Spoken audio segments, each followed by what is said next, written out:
ऑसबेल्स meaningful learning theory ये एक cognitive theory है। इस थियरी की मदद से हम ये समझेंगे किस तरीके से जो हमारा कॉग्निशन है हमें मदद करता है लर्निंग में। लर्निंग किस तरीके से मीनिंगफुल बनती है। हमारे चैनल पर already behaviourist theories, operant conditioning and classical conditioning दोनों ही अवेलेबल है and Jerome Brunner's discovery learning theory भी अवेलेबल है। अगर आप सब इस वीडियो को देखना चाहते हो तो उसका लिंक आपको आई बटन और डिस्क्रिप्शन बॉक्स दोनों जगह पर मिल जाएगा, जहां से आप उन वीडियोस को इजीली एक्सेस कर पाओगे। तो इस वीडियो को आप स्टार्ट टू एंड तक ध्यान से देखें। अगर आपको आज का हमारा ये सेशन पसंद आता है तो एंड में लाइक और शेयर जरूर करें एंड इफ आप हमारे इस चैनल पर न्यू हो तो मेक श्योर कि आप हमारे इस चैनल को सब्सक्राइब कर लें। चलिए फिर आगे बढ़ते हैं और आज का सेशन हम स्टार्ट करते हैं। सबसे पहले आज के सेशन में हम डिस्कस करने वाले हैं ऑसबेल के बारे में। आखिर ऑसबेल कौन है? Who is Ausubel? David Paul Ausubel was an American constructivist, psychologist and pedagogue. Ausubel का पूरा नाम है डेविड पॉल ऑसबेल। वो एक अमेरिकन कंस्ट्रक्टिविस्ट साइकोलॉजिस्ट है एंड पेडागॉग भी है। He was the creator of the theory of meaningful learning. Meaningful learning की जो थियोरी है वो हमें किसने दी है, किसने डेवलप की है?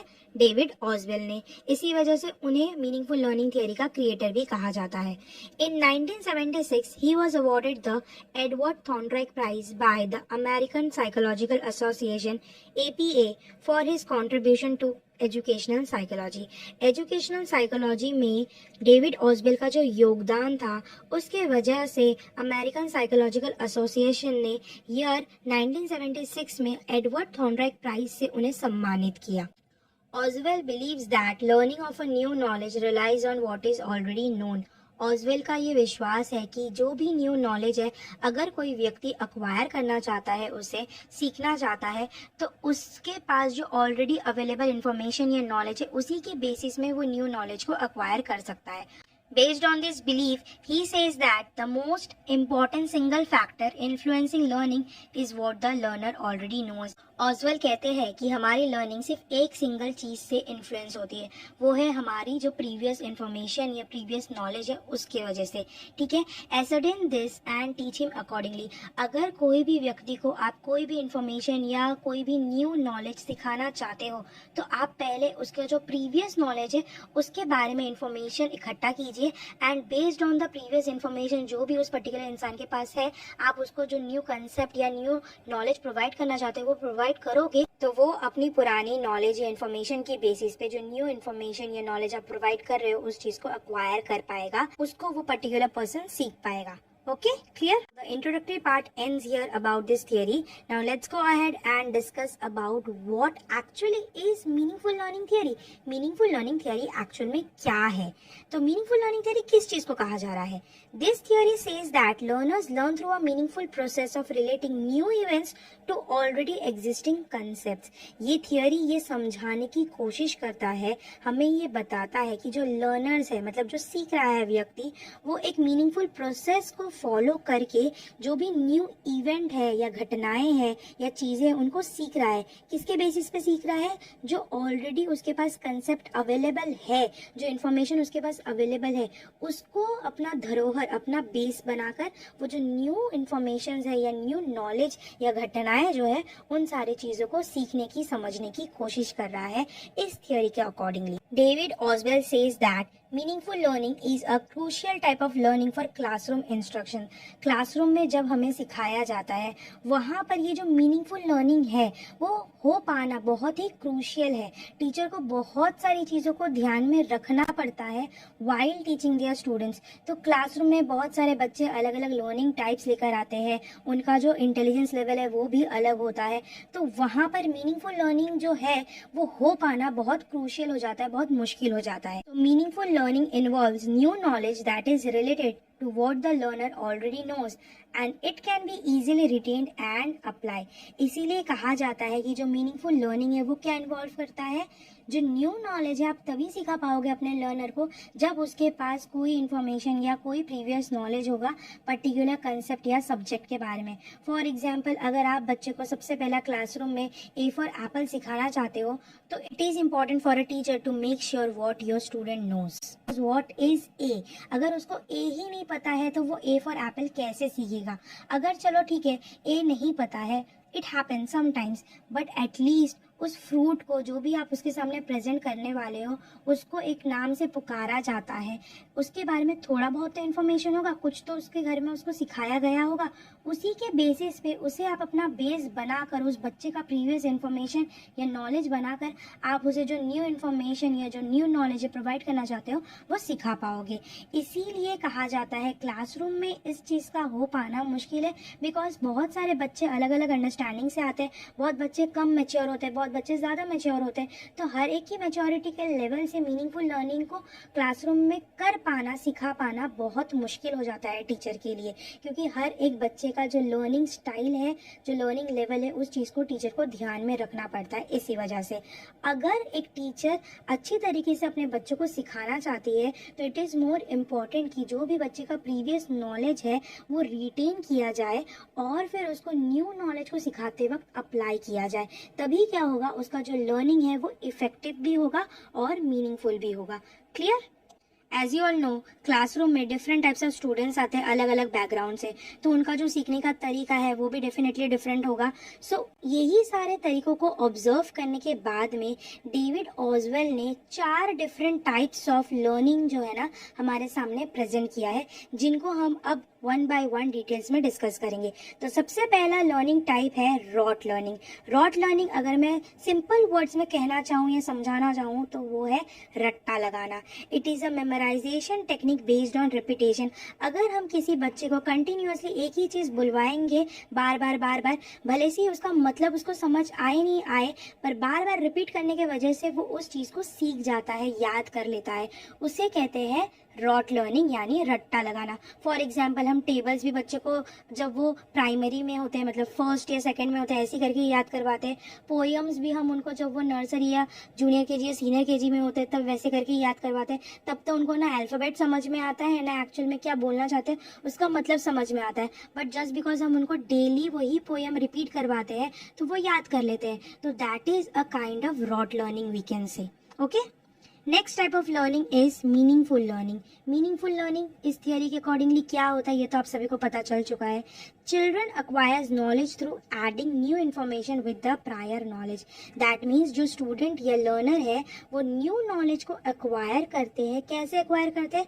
जो उनके पास प्रायर नॉलेज अवेलेबल है, जो प्रीवियस नॉलेज अवेलेबल है, उसके बेसिस पे वो जो न्यू इन्फॉर्मेशन या नॉलेज उनको प्रोवाइड किया जा रहा है उनके टीचर के द्वारा या जो भी उनको सिखा रहा है उसके द्वारा, वो उस चीज़ को सीखते हैं, एक्वायर करते हैं, डेवलप करते हैं। क्लियर?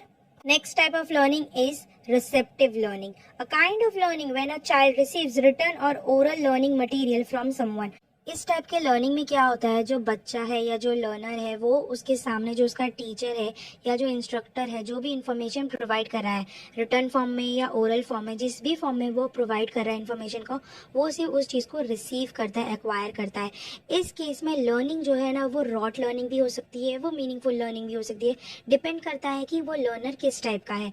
अगर कोई लर्नर है जो रॉट लर्निंग मेथड को ज़्यादा प्रेफर करता है तो वो सिर्फ जो भी इंफॉर्मेशन मिल रहा है उसको एक्वायर करेगा, बस रट्टा लगा लेगा, समझने की कोशिश बिल्कुल नहीं करेगा। पर जो लर्नर मीनिंगफुल लर्निंग को फॉलो करता है वो उस चीज़ को, कंसेप्ट को समझने की अच्छी तरीके से कोशिश करेगा अपने प्रीवियस नॉलेज के बेसिस पे। तो रिसेप्टिव लर्निंग के केस में लर्नर अपने इंस्ट्रक्टर या टीचर से जो भी लर्निंग मटेरियल मिलता है उसको रिसीव करता है। Clear? And our last type of learning is discovery learning.